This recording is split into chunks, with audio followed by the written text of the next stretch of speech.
I'll be presenting the first cross-cutting deliverable, which is more engagement with civil society. In 2017, when the document was agreed by the partners and the European Union, inclusion of the civil society as a first cross-cutting deliverable was considered as an important message from the European Union that engagement with civil society was becoming more of a priority. But in general, it's important to say that since the creation of the Eastern Partnership Initiative, academic literature at least is arguing that the European Union's policy towards civil society of the region has been shifting.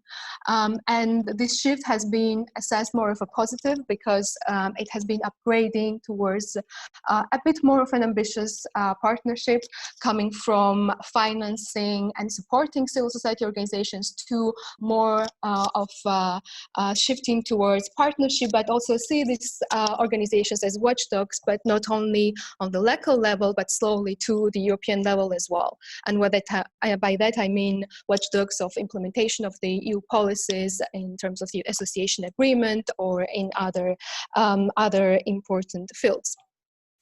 The roadmap which was created for this key deliverable, cross-cutting deliverable, had four main targets, basically. These targets included strengthening capacity and technical expertise, awarding fellowship to young representatives of civil society organizations, obtaining information on empowerment of civil society organizations, and a well-functioning of a policy dialogue through the Eastern Partnership Civil Society Forum. And I will just shortly address to all four targets and then move to the recommendation parts which were elaborated based on this analysis. First of all, it's not surprising to say that Georgia is one of the countries of the Eastern Partnership which has the most vibrant civil society, and the organizations which have emerged from 90s, some of them managed to become very successful and trustworthy with participation in the major political events such was the Rose Revolution or the transfer of power in 2012, but also just to mention the very recent development regarding adopting the constitutional amendments to the electoral system, in which case was very interesting to see that Georgian civil society experienced some new developments. We saw that the new generation of self-organized young activists have been very active since last year, since last summer, and you all know the events of the summer, who managed to maintain and organize this long-term protests and demonstrations, and contributed very actively towards the outcome that we saw at the end of the last month. Therefore, it was interesting to see that the momentum has created the environment where old form and the new form of civil society managed to kind of like unite themselves around the same cause. It is safe to say that the Georgian legislation is relatively creating favorable conditions for the CSOs to establish. However, the other thing is when we assess their involvement in the policy dialogues.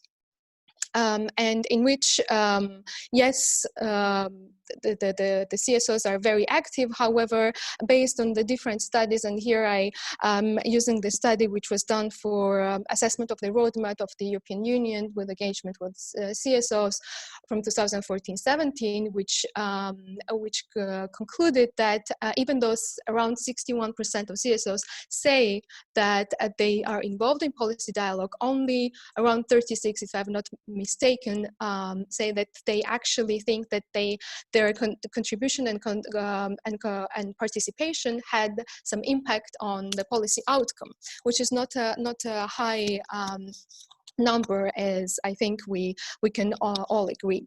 In terms of in this regard as well, even though there are some tools, of course, for participation in policy dialogue or consultation, there are some formats that have been created. Also, association agreement is providing some legal basis for that as well.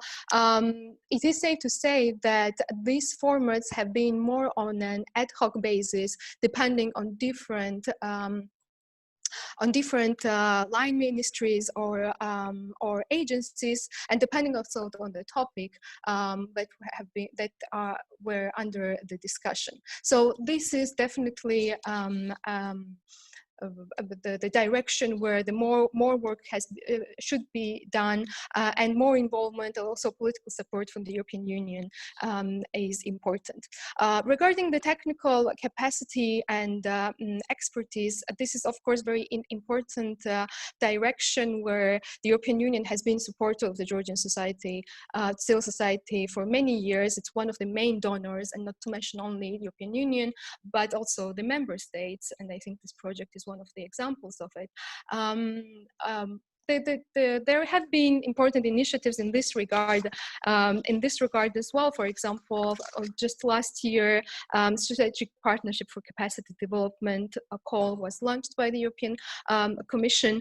However, this is certainly something which I think is work in progress, and this cannot be, yes, there might be assessment how it was achieved or not. However, it's definitely, especially if we take into account the not only Tbilisi-based well-established CSOs, but the civil society organizations which are established in regions where outside of Tbilisi, where there are definitely some challenges in terms of their organizational capacities, but also lack of human resources has to be taken into account and also included in the next agenda.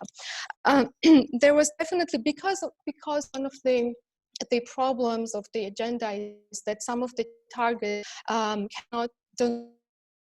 not indicators, for example, only assessed qualitatively, while others can be assessed quantitatively, which is the case. The next target, there was 80 fellowships to be awarded, which is not big enough, we can say, to young representatives of civil society. This target was achieved actually. However, we can discuss whether 5,000 euros per person or funding of 6 months of projects is enough in order to kind of support the young generation of civil society leaders. Additionally, I have to mention that the COVID-19 crisis also triggered the response from the European Union towards the Eastern Partnership countries. You all know the support package was developed, but what was interesting and good to see was that civil society was included in the support package. The most vulnerable population would be supported actually through the civil society with small grants, which is also good to see. Not to be very long, but just to mention with a few words about the Eastern Partnership Civil Society Forum, which is also one of the targets to achieve its well-functioning.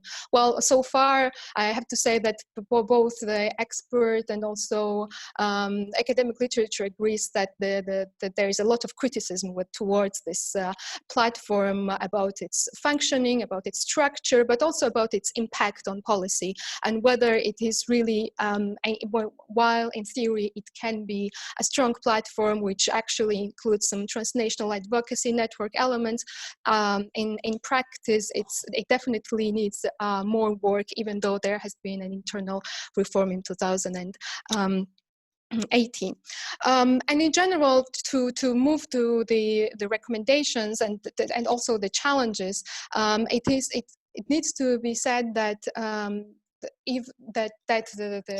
while the legal environment might be favorable, there is another thing as to how important it is to keep the legitimacy of and public image of the civil society organizations. And in this regard, I think a lot of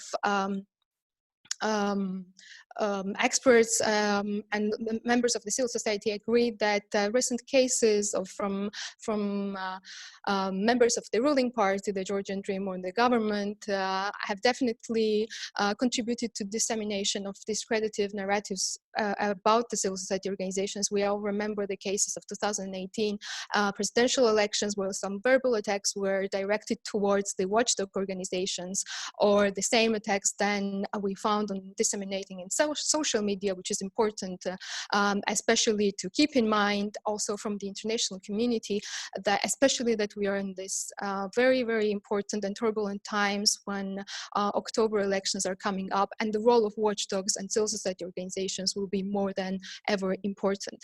And therefore, one of the recommendations towards the Georgian government is definitely to refrain themselves from this kind of damaging messages towards civil society organizations, especially that different studies and polls show that there is not a big trust towards the civil society in Georgia, and that this is something to be focused on also from the European Union to help the CSOs to build up their public image, to also deal with disinformation campaigns against them for next agenda.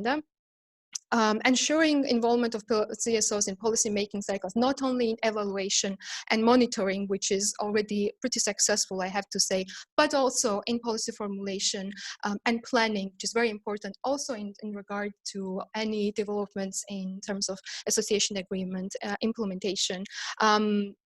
Establishing efficient and continuous formats between CSOs and ministries, but also to create online platforms to get their feedback and consultation about different draft laws, to make this cooperation more structured and more stable is very important. And from the European Union side, I would say especially that this is the year of elections again, more political support is important towards the civil society organizations, but also developing, just to say about the next agenda, developing more defined role for civil society in this agenda would be another point to keep in mind, definitely to answer, Vano, your question, whether the developers were ambitious enough. I have to say that yes, I mean, for the next agenda, this deliverable should be more specific to a country basis, rather than just to have, again, this one-size-fits-all attitude, which has been criticized again and again. However, there has been definitely a work which has to be done for next summit and next deliverable agenda in this regard. And finally, the last recommendation, and I'm finishing with this, would be to supporting the new forms of civil society and also young generation of civil society in terms of either allowing increase of numbers of the fellowships and the youth leaders, and also increase the amount of financial assistance and support, which can definitely contribute to strengthening and also to move civil society, just not from being active on local level, but to the European level as well, since Georgia is associated country, and definitely involvement in higher policy dialogue on Brussels level can be something to contribute to. Thank you very much, Ali. Thanks for your comprehensive overview. I made some notes, and at the end of our discussion, I will try to sum up it. Thanks also for keeping the time and fitting the 10 minutes limitation.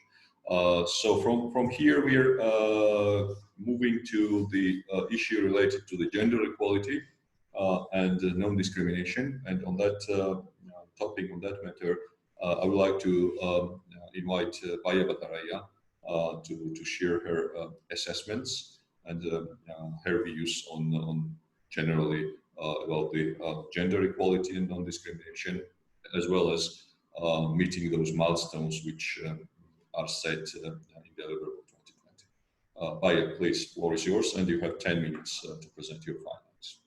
Thank you, Vano. So do you hear me well? Hello? Do you hear me well? Yes, okay. That's fine. You're not. I see you. Okay, so I'll be talking about this second cross-cutting deliverable, which is increase of gender equality and combating non-discrimination. It's very important that gender equality and non-discrimination is exactly cross-cutting deliverable under 2020, and I hope that for future it will be maintained. And it's quite interesting how this was assigned in this joint working document for Eastern Partnership 20 deliverables for 2020, with focusing on key priorities and tangible results. Actually, we use this joint staff working document in order to assess the progress of implementation of 20 deliverables 2020. And so it was quite broad, and it concerned legislation, mechanism, and national action plans generally, and also some statistical data which should prove the progress in this field. So it should be noticed that some progress has been made, especially since 2017, but our report, which we're discussing now, concerns the results of 2018 and 2019. So I'll be mentioning, of course, some of the news of 2020 itself, but the report is written according to this time frame. In 2017, Georgia signed the Istanbul Convention, which was a very big step forward. And in 2018, already, or in 2019, to be more precise, also we adopted legislation of sexual harassment, which is in line and was a requirement of Istanbul Convention, but was not meant in 2017 when it was ratified. I'd like to highlight now the things that, despite the fact that we have ratified this Istanbul Convention, we're not in full compliance of this international instrument, and it's and in our recommendations, we say what has to be done in order to be in full compliance with it.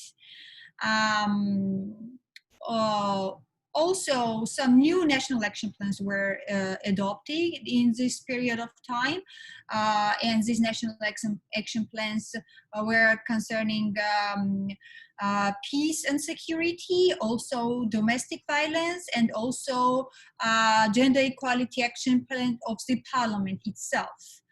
Having these national action plans is important, but also we are looking at the quality of the action plans and the progress of the implementation of these action plans, where we don't have similar picture.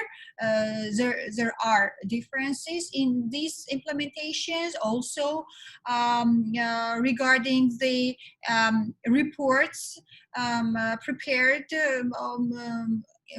implementation reports prepared according to national action plans. There is quite a big difference in the quality of these documents and their relevant implementation reports. So as I already mentioned, what has been achieved in this time period was this sexual harassment changes and changes in the anti-discrimination legislation. So here now in anti-discrimination legislation, we have not only sexual harassment, but we also have discriminatory harassment as a separate form of discrimination. And this improves our non-discrimination legislation definitely. Also, we have amended the law on gender equality, and the mechanisms of the implementation of gender equality on local and municipality level has been improved. also the ombudsman as a mechanism of implementation of non-discrimination policies as a special instrument has been strengthened in 2019. Now, first of all, the civil procedure code was amended, and now, according to a non-discrimination legislation, a person has 1 year time limit to file the claim before the common courts, and before it was only 3 months, and it was a very limited time frame. But but now 1 year time limit is acceptable and good. Also, public defender of Georgia now can claim to the court if a legal person or entrepreneurial entity fails to respond to its recommendations. Before it was not possible against private sector. And it, of course, strengthens the equality body, ombudsman as an equality body. Now, municipal gender equality councils became mandatory institutions to overview gender equality laws. This is a mechanism which enables states to mainstream gender equality locally. But more has to be done in order to strengthen the municipalities and gender equality councils within the municipalities as well. As already mentioned, new national action plans has been adopted combating violence against women.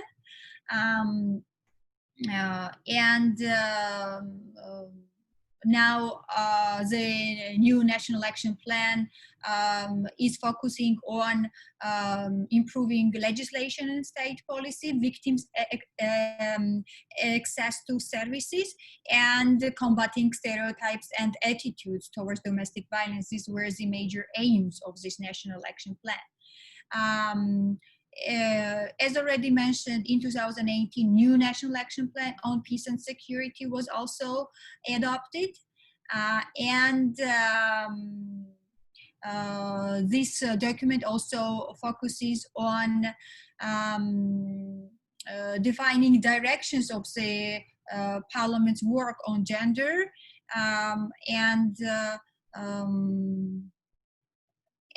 this action plan on parliamentary action plan on gender equality also focuses on improvement of state mechanisms who follow up on gender issues and are in charge of gender mainstreaming, and also institutional strengthening of the Parliamentary Council on Gender Equality itself was also a priority. Another deliverable, which is another target of this 2020 cross-cutting deliverables on gender, also takes into consideration women's engagement in EU for Youth program. By 2020, it aims to rise women's engagement up to 75%. And according to the Georgian Prime Minister's office, who provided data on this, at this point, women's engagement in EU for Youth program is following. 60% of women participants are participating in competence development activities. Also, 51% of women received mentorship, participated in mentorship program, and 85% of women participating in certification of job seeking process, and 70% of young women completed the internship. So it is not exactly 75% by 2020, but we are moving towards that target. And it's very important how Georgia will do during 2020. We have some challenges that remain and are important and should be highlighted while we are talking about the progress of implementation of 2020. And one of the major problems, as I already mentioned, that we're not in line with Istanbul Convention. And the problem which remains is with regard to the rape, definition of rape. So marital rape is not explicitly criminalized in Georgian legislation.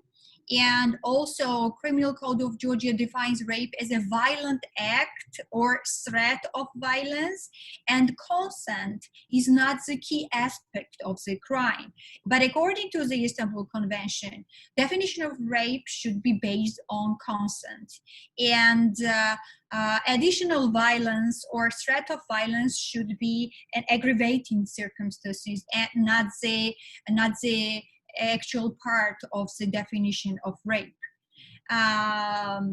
Georgian Parliament started working on this problem in 2020, but we haven't received this amendment even in 2020, and it should be achieved by the end of the year.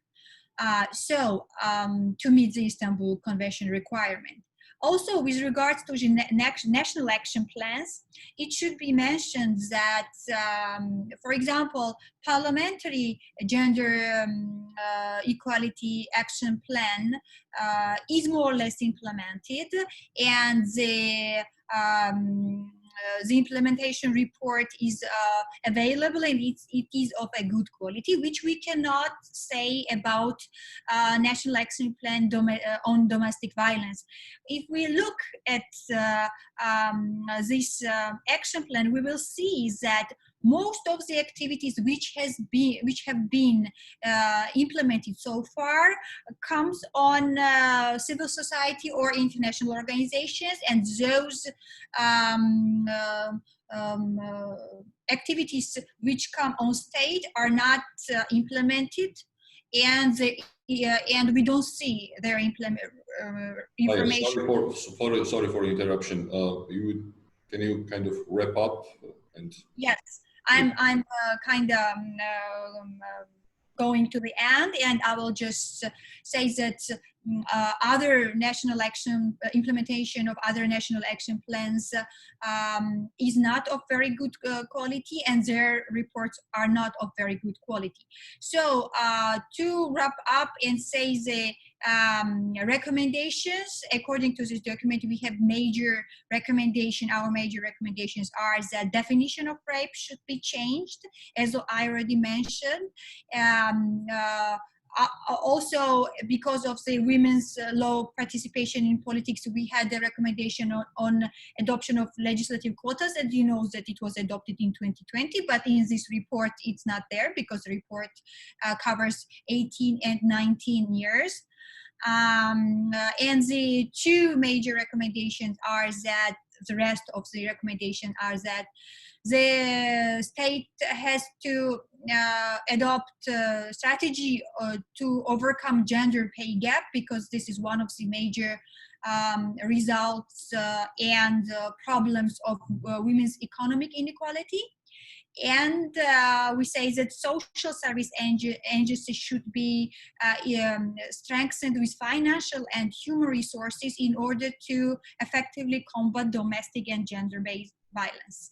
So these were our major findings, and we tried to make these recommendations very specific in order to have a full compliance of Deliverables 2020 on gender equality. Thank you. Thank you very much, Baia. We will have some extra time if you would like to add up on those points that you just elaborated. And now we have the third speaker, who I already introduced to you. This is Tamar Kintsurashvili, and she's representing Media Development Foundation, which has been doing a great job dealing with the strategic communication and assessing the current state of play here in Georgia, and also trying to pass those myths which are very widespread, unfortunately, here in Georgia. Tamar, the floor is yours, and Tamar has a PowerPoint presentation which I will share with you as a moderator, and please let me know or indicate me once you would like to switch from slide to slide, please. I think all of you see the, is it working? Is it okay? Okay, good. Please, Tamar.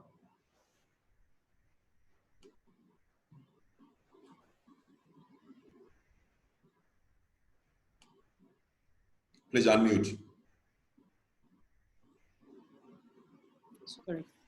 Greeting to everybody. Thank you, organizers, for bringing us together, because I myself, even we're working in this field for a long time, discovered certain topics where the assess the government actions from different perspective, because in 2000, last time when we did assessment of government strategic communication action plan, it was in 2016, but since then there is no official documents available publicly to assess, and it was some kind of novelty for myself as well.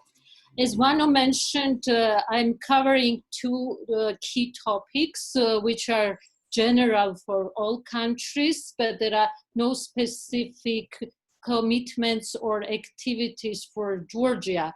One is the media plurality and the state of media, and the second one is strengthening communication, which partly covers resilience building issues as well.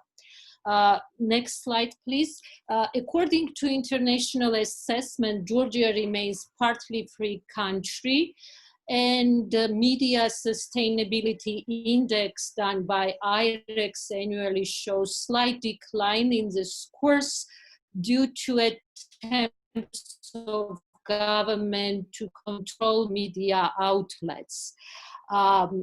EU Association Implementation Action Plan, recent report on Georgia, also indicates several problems in media landscape. Next slide. The first one is polarization of media, and second, changes of ownership of Rustavi too, which has impact on overall media environment, and criminal investigation against the critical media outlets, owners, or managers of newly established main channel Formula TV and TVP Ready, which makes suspicion that the media outlets that are not controlled by government are under scrutiny. This report does not reflect recent development, controversial legislative amendments introduced by regulator, or the case when State Security Service started investigation on content-related issues related to Tavari channel. Even the coverage was not the best, and Ms. Detector also reported on biased reporting. This is not topic that might be discussed by State Security Service. So another challenge during last years, and it's on the next slide, is developments related to Ajara public broadcaster, which is prized by all international observers, ODIHR and the EU and UNDP, as most balanced media outlets covering the election during 2008 presidential election, is Ajara public broadcaster, which creates impression that government tries to control this channel, and the key development was the impeachment of the general director, followed by a change of key staff and the protest of journalists talking about the attempts to censor the content of Ajara public broadcaster, and this problem still remains as we see more street rally from former or current employees of Ajara public broadcaster. In terms of freedom of internet, Georgia is a free country. Next slide, please. If it's next, yeah. Georgia is a free country, but Freedom House report indicates a problem of fake accounts and coordinated inauthentic behavior. You all aware of the Facebook sanction, which were imposed not only against the government affiliated pages, but the last sanction was against the opposition UNM affiliated pages. It's on next slide. And Russia affiliated network, Newsfront and Southfront.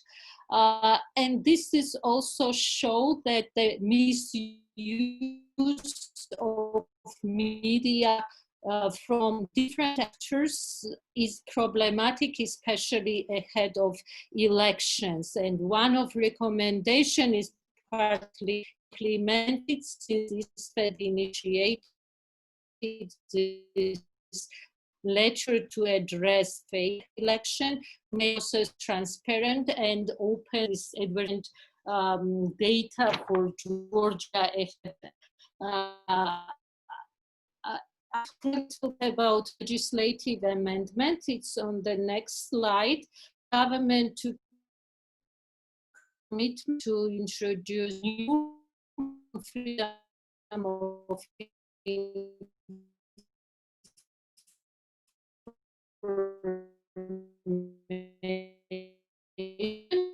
when existing law allows any citizens and it's implemented by government. So another amendment was related to media literacy as a part of resilience building attempts. If we go to the next slide, and GNCC is a unit which is responsible for media literacy, but their understanding of media literacy is quite complicated because in Western country, media literacy is a tool to prepare media consumers to digest information critically in order to build resilience of citizens.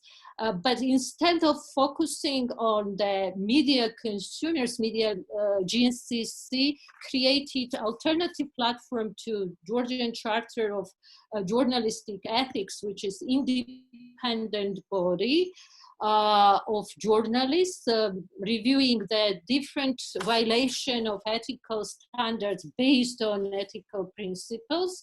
They are mostly targeting the critical media outlets, and they are more focused on educating journalists what report or not to report, rather than training the media consumers how to digest this information critically. Recently, we published the overview of the statistical data, which shows that GNCC mostly criticizes opposition-affiliated channels or channels not too controlled by government, rarely or criticizing the pro-Russian media outlets or Russian-sponsored media outlets. If we go to the next slide, same trend is observed in case, I will show this slide later. I missed,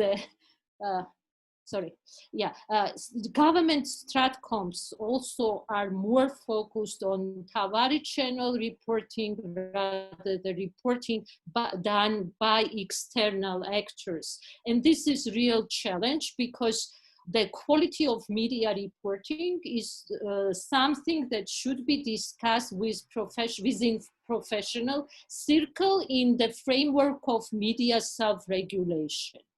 And government also has right to apply. And I know the Charter of Journalistic Ethics discussed a lot of cases and supported complaints by politicians. This is civilized way how government can act. But their focus is not on the Russian hybrid warfare. Unfortunately, there was only one isolated case when government stratcoms addressed this issue, and the source was Russian media. We found challenging to obtain communication strategy, the report on action plan of communication strategy of Georgia on membership of EU and NATO. Government has obligation to report the implementation and to make public action plan, which is updated once in 6 months. We requested this information, and now we have lawsuits, and we are trying to obtain this information through court. Government is coordinating agency for implementation of this action plan, and Parliament has also inquired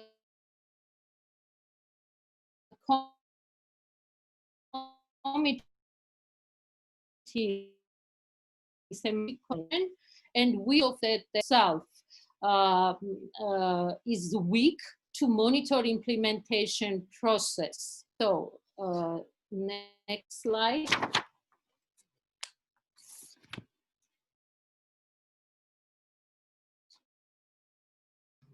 Is it the correct one? So next slide. This one. Yeah, next slide. I already mentioned. Yeah, this is the one example how government stratcom, who are targets for government stratcom, and as you can see, only Gazeta.ru is mentioned once. Otherwise, they are mainly targeting opposition affiliated media outlets or independent media outlets. This is the number cases when stratcoms responding on the media coverage. So, only transparent unit under the government is the NATO and EU Information Center. And this was only document to assess government activities. Actually, they provide data about the meetings with public, and this data are aggregated according to minorities, vulnerable groups, etc. So there is no other official documentation to assess their activities. EU measures, EU conducts a regular surveys to measure their attempts to counter disinformation and to measure public perceptions. And as next slide, if we go to the, this is the next slide. This shows that support for EU integration is quite high in Georgia.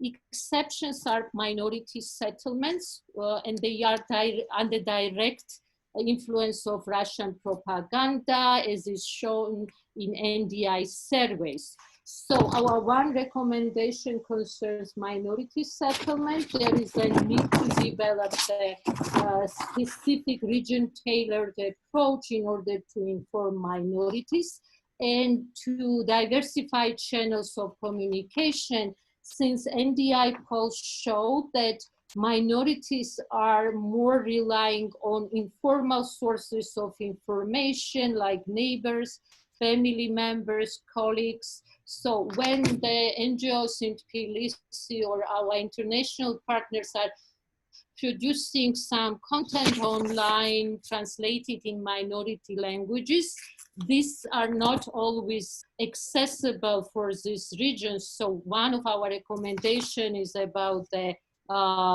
channels of communication, and region-tailored approach is needed to solve this problem. In conclusion, we developed several recommendations for media. The presence and scrutiny from the side of international organizations is crucial. ahead of elections. I mentioned the Facebook cooperation with Facebook ahead of election is essential to make expenses more transparent. Georgia National Communication Commission should focus more on media consumers rather than on education of journalists, because it's not their job to assess the content. And in terms of strategic communication, there is a need to create a format involving all stakeholders, because we are closely cooperating with EU Stratcom, which is very active in terms of rapid response mechanism. We are cooperating with different governments, but not Georgian one. So this is a problem, the cooperation of state and non-state actors, but we need we need common understanding what is more problematic for this country. Is this Russian-sponsored disinformation, as media reporting, which might be discussed in media self-regulation format. Parliament should fulfill its oversight role in order to make government accountable, and EU and international organizations should pay more attention to minority settlements and diverse channels of communication, as I already mentioned. If you have other questions, I hope I fit it with time frame. Thank you for your attention. Absolutely. Thank you, Tamar. Thank you, all three speakers. I tried to make a little summary what we were talking about. I think that one of the crucial points that Anna mentioned during her presentation was the lack of impact when it comes to the policy making and the civil society's kind of discouragement to get the real results at the end of the day. She highlighted that the legislation is there, this communication is there, but unfortunately there are not many civil society organizations, and she provided the concrete figures who are happy with the final results and with the real impact that they have on this process. Baia highlighted this implementation mechanism, which is here in place, the anti-discrimination legislation, and the ratification of various international treaties and conventions, with a particular focus on the Istanbul Convention. But she also stressed that still there is non-full compliance to that what is written in this convention. And then Tamar also stressed on very interesting cases, and it was very thoughtful for me to find out that there are the issues not only related to the strategic communication, but this is also the challenge of freedom of information, of collecting the information from the state agencies. And this is kind of growing trend here in Georgia, regretfully. And this is particularly crucial and important because this is something, this qualitative and quantitative data, which is needed in order to assess the impact of the policy planning and results of the state agencies. We have up to 25 minutes, if I'm correct. Please, Renata, correct me if I'm wrong, or even less, I guess. Yeah, I'm sorry, but we have only 8 minutes left. 8 just only. Okay. It means that we can. I read out for sorry for like that, 4 questions, comments, maybe, and we can also continue you can together. just use this button, raising your hand here, and put your questions. We will collect questions and then go back to the speakers to answer those questions, and also to make the final remarks and conclusions. Please.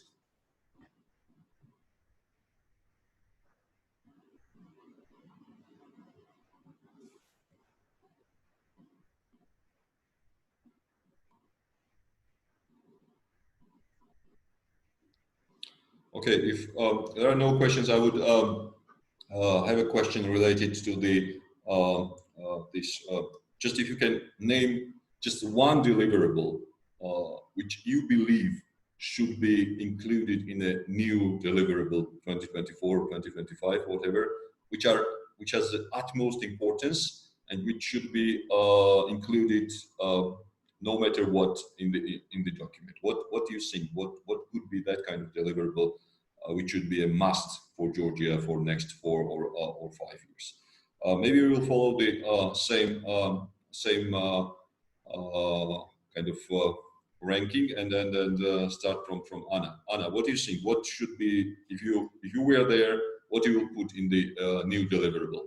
Just one short deliverable which would be measurable and with a milestone. Please unmute yourself. I have to say that I think I will be biased because after focusing on my deliverable, it's difficult to mention a new one. But obviously there is a room for innovation for the next agenda.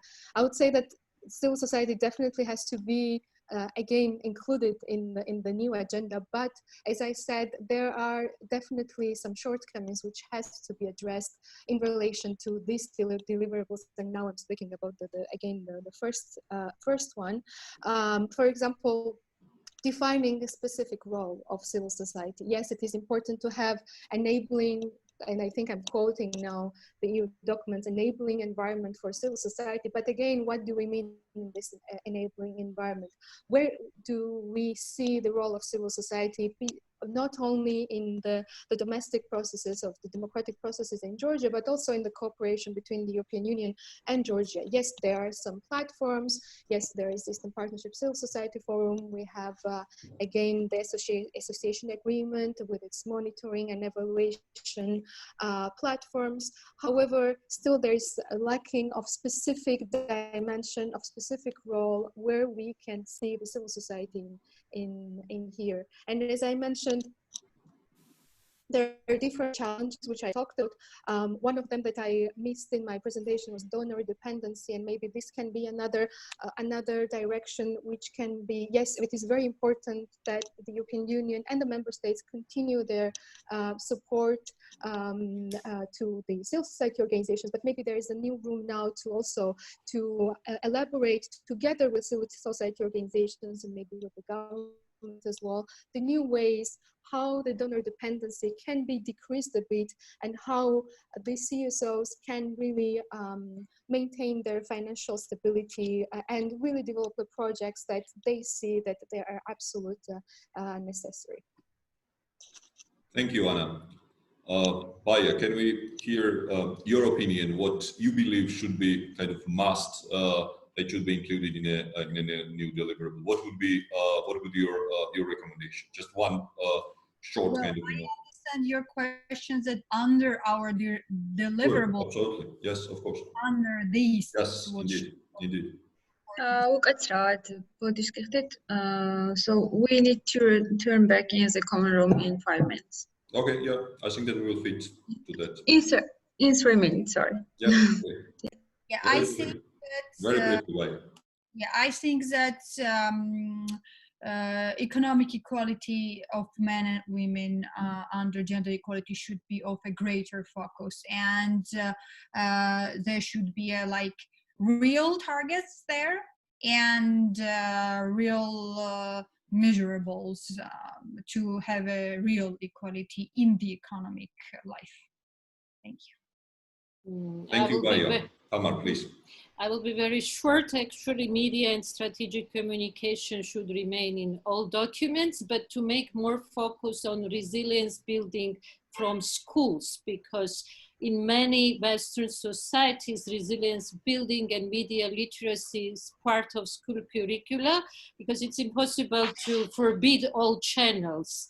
It's better to digest this information and filter in minds. So critical thinking and resilience building educational system should be specific indicator in this next document.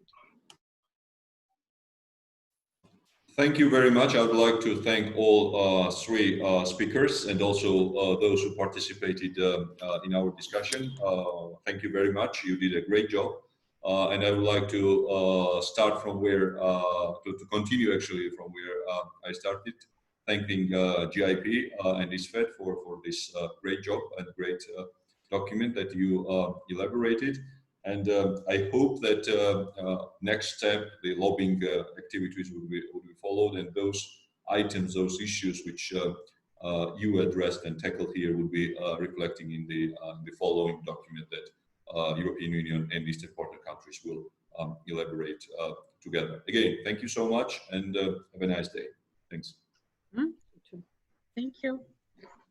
So now we can leave the room and return to the plenary session to see what the others have discussed about as well.